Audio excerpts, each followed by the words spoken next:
C'est donc ce matin que les policiers tchadiens ont tenté d'arrêter Yahya Dillo, opposant et candidat à la présidentielle d'avril face à Idriss Déby.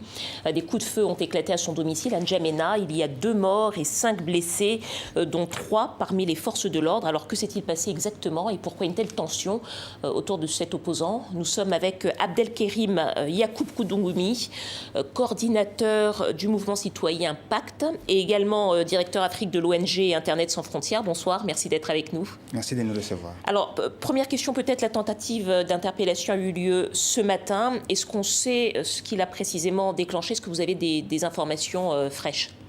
Ce matin, les Tchadiens se sont réveillés avec cette phrase terrible. Ils viennent de tuer ma mère.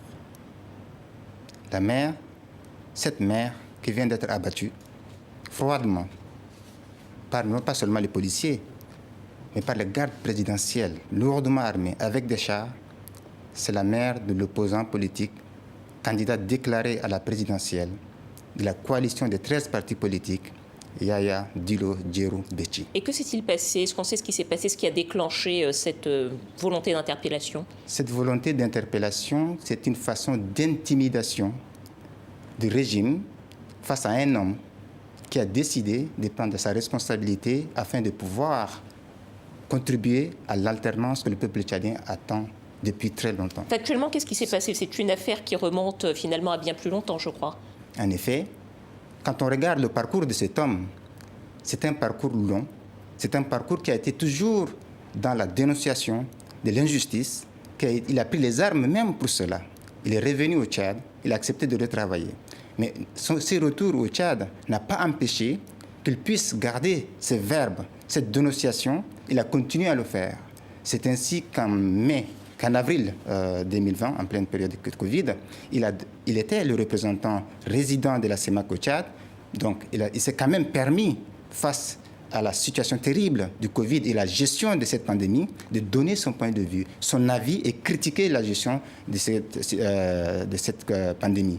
C'est ainsi qu'il a critiqué le fait que la fondation de la première dame Hinda Déby puisse avoir la main sur la gestion de cette pandémie au détriment du ministère de la Santé publique. Comment se fait-il qu'une ONG privée puisse avoir la primauté de gérer? Donc, ça lui a valu d'être révoqué de son poste et en plus d'être poursuivi en justice pour diffamation et avoir la pression jusqu'à même une menace. Alors ça s'est passé au mois de mai. Comment est-ce qu'on arrive à une tentative d'interpellation aujourd'hui? Quand il a quitté N'Djamena, il s'est retiré dans son village de tout. Il s'est vraiment retiré de toute activité politique et publique.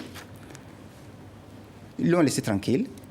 C'est au moment où il a décidé de se présenter aux élections avec d'autres partis politiques. C'est au lendemain de ce dépôt de ce dossier et de sa déclaration que les policiers se sont présentés chez lui sans mandat d'arrêt et pouvoir l'arrêter. Il a alerté tout le monde, il a refusé de le suivre. Le lendemain, ces mêmes policiers sont venus avec la garde présidentielle et ont attaqué sa maison. Ils ont tué sa mère, ils ont tué son fils et ils ont blessé beaucoup de membres de sa famille.